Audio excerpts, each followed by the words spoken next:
అయితే మొదటి వచనం నుంచి మనం ప్రారంభించుకుందాం ఇప్పుడు.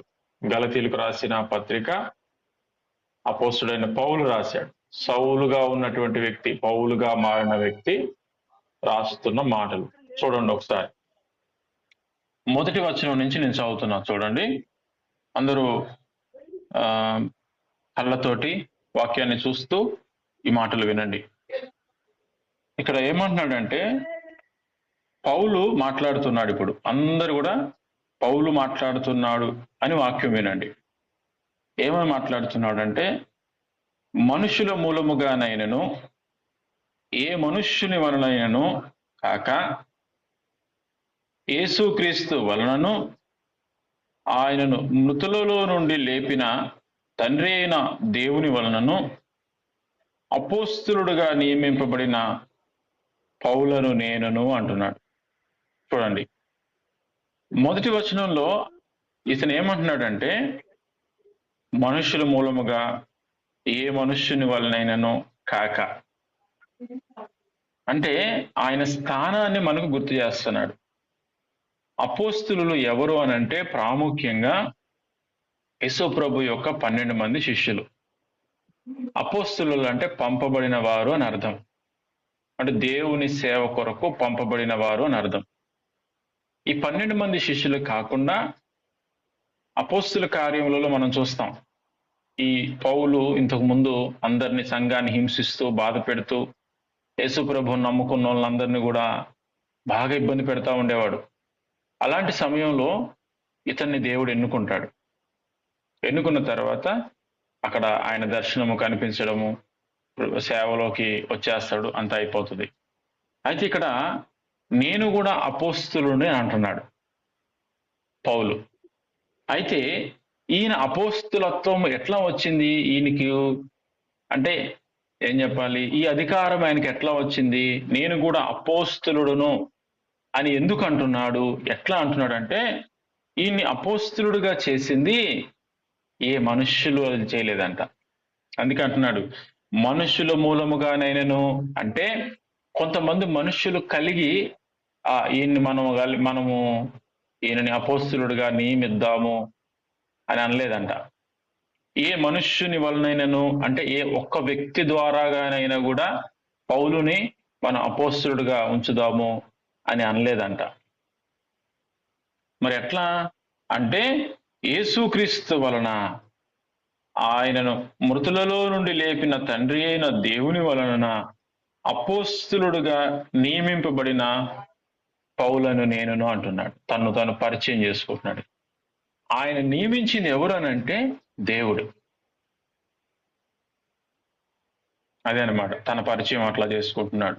నన్ను ఎవ్వరు నియమించలేదు, నన్ను దేవుడే నియమించుకున్నాడు. నిజంగా ఆయన పిలుచుకున్నాడు, దేవుడే పిలుచుకున్నాడు పౌలుని కదా. తర్వాత 2వ వచనం, నాతో కూడా నున్న సహోదరులందరూ గలతీయలోనున్న సంఘములకు శుభమని చెప్పి రాయినది. అంటే ఆయనతో పాటు కూడా కొంతమంది సహోదరులు ఉన్నారంట పౌలుతో కూడా. గలతీయలోనున్న సంఘములకు అని అంటున్నాడు చూడండి. అక్కడ సంఘములకు అంటే ఒక సంఘము కాదు, అనేక సంఘాలు ఆ గలతీ ప్రాంతాల్లో ఉన్నాయి. ఆ సంఘాలన్నిటికీ శుభమని చెప్పి రాస్తున్నాడు, విషెస్ చేస్తున్నాడు. మంచి అంటే శుభమని అంటే వందనాలు చెప్పినట్టుగా చెప్తున్నాడు, చెప్పి రాస్తున్నాడు. శుభమని చెప్పి రాయినది, వాళ్ళందరూ కలిసి రాస్తున్నారంట. 3వ వచనం, తండ్రి అయిన దేవుని నుండి మన ప్రభు అయిన యేసుక్రీస్తు నుండి మీకు కృపయు సమాధానమును కలుగునుగాక. చూడండి ఏమంటున్నాడు, తండ్రి అయిన దేవుని నుండి యేసుక్రీస్తు నుండి మీకు కృప సమాధానం కలుగునుగాక అంటున్నాడు. కృప సమాధానం. కృప అంటే క్షమాపణ, సమాధానం అంటే దేవునితో మానవుడికి సమాధానం. చాలా మంది మనం ఏమనుకుంటామంటే, కృప పొందుకున్నాం కదా అని అనుకుంటాం, సమాధానం కలిగి ఉన్నాం కదా అని అనుకుంటాం. కాదు, కృప అనేది ఎప్పుడైతే నువ్వు అనుభవిస్తావో దేవునితో నువ్వు సమాధానంగా ఉండగలుగుతావు. కృప అనే అనుభవంలో నువ్వు లేకపోతే దేవునితో నువ్వు సమాధానంగా ఉండలేవు. అందుకు ఇవి మీకు కలుగునుగాక అంటున్నాడు. అంటే అవి మీకు ఉండాలి. ఏంటిదని అంటే దేవుని యొక్క కృప మీకు ఉండాలి. అంటే దేవుని కృప నాకుంది అని అనుకున్నటువంటి మనిషి, అంటే దేవుని నుండి నేను క్షమాపణ పొందుకున్నాను అనే నిశ్చయతలో నువ్వు ఎప్పుడు ఉండాలి. అలా ఉన్నప్పుడు మనము దేవునితో సమాధానం కలిగి ఉంటాం. ఎట్లా అంటే చూడండి, దేవుని కృప నేను పొందుకున్నాను అని అంటే దేవుని క్షమాపణ నేను పొందుకున్నాను అని అంటే దాని అర్థం ఏంటంటే, నీవు ఇంతకు ముందు దేవునికి వ్యతిరేకంగా ఉన్నావు. నీ పాపేచ్ఛలతోటి, నీ పాపములో భోగాలు, నీ పాప భోగములతోటి నువ్వు ఇష్టానుసారంగా ఈ లోకంలో జీవిస్తూ దేవునికి శత్రువుగా ఉన్నావు. దేవునికి నువ్వు వ్యతిరేకంగా జీవించావు. అలాంటి పరిస్థితులలో అంటే మరణానికి పాత్రుడైనటువంటి ఆయన నన్ను క్షమించాడు. అంటే కృపను మనం ఏ విధంగా జ్ఞాపకం చేసుకోవాలని అంటే, ఒకప్పుడు నా స్థితి ఏంది, దాన్ని మనం గుర్తుపెట్టుకోవాలి. ఇప్పటికీ కూడా మనం ఏం చేయాలని అంటే, నిజంగా ఒకప్పుడు మనం ఎట్లా ఉన్నాం, మన ఆలోచనలు, మన తలంపులు, మాటలు, చూపులు, ఇవన్నీ కూడా నిజంగా వీటి నుండి మనం అధిగమిస్తున్నామా లేదా, ఇంకా ఇప్పుడు అధిగమించామా లేదా, ఇంకా అలాంటి ఆలోచనలతోటే ఉంటున్నామా చూడండి. కాబట్టి ఆ స్థితిని జ్ఞాపకం చేసుకొని, దేవా అలాంటి భయంకరమైన పరిస్థితిలో నుంచి నీవు నన్ను క్షమించి నన్ను విడిపించావు అని జ్ఞాపకం చేసుకున్నప్పుడు దేవుని క్షమాపణను మనం పొందుకునే ఆ అనుభవంలో ఉంటాం మనం. అప్పుడు దేవునితో సమాధానంగా మనం మాట్లాడగలుగుతాం. మన ఆత్మీయ జీవితం కూడా దేవునితో సమాధానంగా మనం ఉండగలుగుతాం. ఇవి మీకు కలుగునుగాక అంటున్నాడు, ఇవి మీకు ఉండాలి అంటున్నాడు. చూడండి, మీకు కృపయు సమాధానమును కలుగునుగాక. 4వ వచనం, మన తండ్రి అయిన దేవుని చిత్త ప్రకారము, మన తండ్రి అయిన దేవుని చిత్త ప్రకారము. తండ్రి అయిన దేవునికి ఒక ఆలోచన ఉంది, ఒక చిత్తం ఉంది, ఒక ప్లాన్ ఉంది ఆయనకి.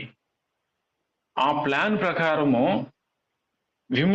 క్రీస్తు మనలను, ఆయన ప్రియకుమారుడైన క్రీస్తు మనలను ప్రస్తుతపు దుష్ట కాలములో నుండి, ఏ కాలం ఇది, దుష్ట కాలము అని దేవుని వాక్యం చెప్తుంది. కృపాకాలము అని మళ్ళా మనం దేవుని వాక్యమే చెప్తా ఉంది. కాబట్టి ఈ దుష్టకాలము, కృపాకాలము, వీటిని గురించి కూడా మనం ఆలోచనతో ఉండాలి. వాక్యము నిజంగా ఈరోజు చాలా మంది కృపాకాలం కృపాకాలం అని అంటున్నారు. ఎవరికి కృపాకాలం అని అంటే, పాపికి క్షమాపణ పొందుకునే దానికి కృపాకాలం. ఇది ఒక మంచి అవకాశం అన్నమాట కృపాకాలం అంటే. కానీ ఆ మనిషి ఎక్కడ జీవిస్తున్నాడు, దుష్టకాలంలో జీవిస్తున్నాడు. ఇంగ్లీష్లో ఏముంటదంటే ఈవిల్ వరల్డ్ అని ఉంది, అంటే దురాత్మ యొక్క ప్రపంచం అని ఉంది. దుష్టకాలం ఇది, ఈ లోకమంతా కూడా అపవాది యొక్క చేతిలో ఉంది అని అంటాడు. అలాంటి ప్రమాదకరమైన పరిస్థితిలో నుంచి దేవుడు నిన్ను విడిపించాలనుకుంటున్నాడు. దాన్ని కృపాకాలం అంటే. ఈ రెండు సమపాల్లో ఉన్నప్పటికీ కూడా దుష్టకాలములో నుంచి దేవుడు మనకు కృపను అనుగ్రహించాడంటే, కృప కొంచెం అత్యధికంగా ఉంటుంది. ఎందుకనంటే దుష్టకాలంలో మనిషి జీవిస్తున్న వ్యక్తి ఎప్పుడైతే దేవుని గుర్తెరిగి, దేవా అయ్యా నన్ను, నా స్థితిని నేను చూసుకున్నాను, నన్ను క్షమించు, నీవే నా కోసం ప్రాణం పెట్టావు అయ్యా, నీ యందు నేను విశ్వాసం ఉంచుతున్నాను, ఇక మీదట నేను మళ్ళా ఆ పాపంలో బ్రతకక ఇదిగో నీ వైపు చూస్తూ నేను బ్రతుకుతాను, నీ ప్రేమ చాలా గొప్పది అని పశ్చాత్తాప హృదయంతో దేవుని వైపు చూసినప్పుడు దేవుడు ఎమ్మడే ఆ వ్యక్తిని పట్టేసుకుంటాడు, క్షమించేస్తాడు. నీ బ్యాక్గ్రౌండ్ చూడడు, ఇంకా నువ్వు ఎన్ని వందలు వేలు లక్షలు పాపాలు చేసావు అనేది ఆయన చూడ్డు. సిలువలో దొంగ విషయం ఒకసారి ఆలోచించండి. జస్ట్ అంతకుముందు ఆ వ్యక్తి కూడా యేసుప్రభును దూషించినట్లుగా బైబిల్లో ఉంది. ఇద్దరు దొంగలు దూషించారు. కుడివైపునున్న దొంగ కూడా యేసుప్రభుని అన్నాడు. కానీ ఎప్పుడైతే యేసుప్రభువు నోటి వెంట క్షమాపణ అనే మాట వచ్చిందో, వాళ్ళందరి కొరకు విజ్ఞాపన చేస్తూ ఉన్నాడో, ఆ విజ్ఞాపన ప్రార్థన దొంగ విన్నప్పుడు ఆశ్చర్యపోయాడు. పిలాతు ఆశ్చర్యపోయినట్టు కుడివైపునున్న దొంగ కూడా పోయి తన మనసును మార్చుకున్నాడు. అప్పుడు నన్ను జ్ఞాపకం చేసుకో అయ్యా అని అంటే వెంబడే ప్రభువారు తన్ని చేర్చుకున్నాడు కదా. అంటే దుష్ట కాలంలో ఉన్నటువంటి వ్యక్తిని తొందరగా హక్కున చేర్చుకునేది ఆ దేవుడే. ఎందుకనంటే చూడండి ఎంత ప్రమాదకరమో ఈ లోకం. కొంతమంది చాలా సంవత్సరాలు బ్రతకాలని ఆశపడతా ఉంటారు. ఎందుకు ఆశపడేది? నిజమైన ఆత్మీయ వ్యక్తి, నిజంగా ఎన్ని అవగాహన దేవుని గురించి ఉన్న వ్యక్తి ఎక్కువ రోజులు భూమి మీద ఉండాలని ఇష్టపడ్డు. పౌలు అదే అన్నాడు, బ్రతుకుట క్రీస్తు కొరకే, చావైతే లాభము అన్నాడు. అయినా నేను క్రీస్తుతో కూడా వెడలిపోయి క్రీస్తుతో ఉండాలనే ఆశ ఉంది, మళ్ళా ఆయన పని నిమిత్తము భూమి మీద కూడా ఉండాలని ఉంది అంటాడు. ఈ రెంటి మధ్య నేను ఇరుకునబడి ఉన్నాను, నాకు అర్థం కావట్లేదు అని అంటాడు. అట్లా అనమాట. ఇంక 4 రోజులు మనం భూమి మీద ఉంటే, ఉదాహరణ చెప్తున్నాను, అర్థం చేసుకోండి. అలానే ఎక్కువ సంవత్సరాలు మేము బ్రతకూడదా అని నేను అంటలేదు, అట్లా కాదు, ఆలోచించండి. ఇంకొక 2 సంవత్సరాలు బ్రతికినా 10 సంవత్సరాలు బ్రతికినా మన ద్వారా పాపం జరగదా? మన శరీరం ద్వారా పాపానికి మనం చోటియమా? మన కంటితో, చూపుతో, ఆలోచనతో, తలంపులతో, శరీరంతో చోటియమా? మనం మన మనసుకి పాపానికి చోటియమా? అది స్వార్థమే గాని, అసూయే గాని, కక్షనే గాని, స్వప్రయోజనమే గాని, అహంకారమే గాని, గర్వమే గాని. నిజంగా ప్రభువు నమ్ముకున్న మనందరిలో కూడా గర్వం ఇంకా ఉంటుంది. దాన్ని మనం ఏం చేస్తుంటామంటే బయటికి కనిపించకుండా దాని లోపలనే కొంచెం మన హృదయంలో ఒక గదిలో పక్కకి పెట్టేస్తాం దాన్ని, కాదా? ఎందుకనంటే ఈ మాటలు నేను చెప్తుంది, మనిషి బ్రతికి ఉన్న రోజులు చూడండి, మనం హిజ్కియా గురించి కూడా చూస్తాం. హిజ్కియాకు మరణకరమైన వ్యాధి కలిగింది అని అనేసి ఆయన చావు బతుకుల్లో ఉన్నాడని ప్రార్థన చేస్తాడు. దేవుడికి మొరపెట్టుకున్నప్పుడు దేవుడు ఆయనకి ఆయుష్ పెంచుతాడు, 15 సంవత్సరాలు ఆయుష్ పెంచుతాడు. దాని హిస్టరీ అంటే దాని తర్వాత చూస్తే ఆ 15 సంవత్సరాలు ఆయనకు ఆయుష్ ఇచ్చిన తర్వాత హిజ్కియాకు కుమారులు పుట్టారు. వాళ్ళు పెరిగి పెద్దయ్యి దేవునికి వ్యతిరేకంగా జీవించారంట వాళ్ళు. దానివల్ల ఏం ఉపయోగం లేదు. ఆయన 15 సంవత్సరాలు బ్రతికి ఉండి కూడా కుటుంబం సరైన రీతిలో లేదు కదా. ఒకసారి ఆలోచించండి. కాబట్టి ఈ దుష్ట కాలంలో మనం ఉన్నాం కాబట్టి ఎంత మెలకుగా మనం ఉండాలి, పాపం విషయంలో ఎంత మెలకుగా మనం ఉండాలి అనేది మనం ఆలోచించాలి. ప్రస్తుతపు దుష్ట కాలములో నుండి విమోచింపవలనని మన పాపముల నిమిత్తము తన్ను తాను అప్పగించుకున్నాడు. తన్ను తానే అప్పగించుకున్నాడు మన పాపముల నిమిత్తం. కాబట్టి ఆ దుష్ట కాలములో, ఇదే వచనంలో ఒక మాట చెప్పి నేను ముగిస్తాను. 4వ వచనం మొదట్లో చూడండి, మన తండ్రి అయిన దేవుని చిత్త ప్రకారము అనే మాటను చూసారా? ఈ మాట చిత్త ప్రకారము, దేవుని యొక్క చిత్త ప్రకారం అనే మాట యెషయా గ్రంథము 53వ అధ్యాయంలో ఒక మాట ఉంటుంది, నేను చదువుతాను.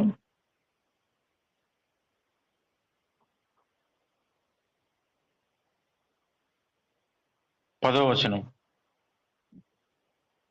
చూడండి. 10వ వచనం, యెషయా గ్రంథము 53వ అధ్యాయము 10వ వచనములో చివరి మాట చూడండి. చివరి మాట, లేదంటే ఫస్ట్ నుంచి చదువుతాను. 10వ వచనం మొత్తం చూడండి. అతన్ని నలుగొట్టుటకు యెహోవాకు ఇష్టమాయెను, ఆయన అతనికి వ్యాధి కలగజేసెను. అతడు తన్ను తానే అపరాధ పరిహారార్థ బలి చేయగా అతని సంతానము చూచును, అతడు దీర్ఘాయుష్మంతుడగును. ఇప్పుడు ఈ మాట కోసం నేను మీకు చూపిస్తున్నాను. యెహోవా ఉద్దేశము అతని వలన సఫలమగును. ఇది అన్నమాట. యెహోవా ఉద్దేశం అంటే దేవుని చిత్తము ఏదైతే ఉన్నదో అది క్రీస్తు ద్వారాగా సఫలం చేయాలనేది తండ్రి యొక్క ప్లాన్. ఆ ప్లాన్ ఏందనంటే తన కుమారుణ్ణి అనేక ప్రజల కోసము నలగొట్టాలి. అది నాకు ఇష్టమయ్యింది. అపరాధ పరిహారార్థ బలి ఆయన కావాలి. అయితేనే దీర్ఘాయుష్మంతుడు అవుతాడు. ఇక్కడ దీర్ఘాయుష్మంతుడు అనే మాటను మనం చూస్తున్నాం. ఇది భూమి మీద ఉన్నటువంటి దీర్ఘాయుష్మంతు కాదు. మనిషి చనిపోయిన తర్వాత ఎల్లకాలము దేవునితో నిత్యము ఉండేటటువంటి దీర్ఘాయుష్మంతుడు. ఇంకా దానికి అంతము లేదు.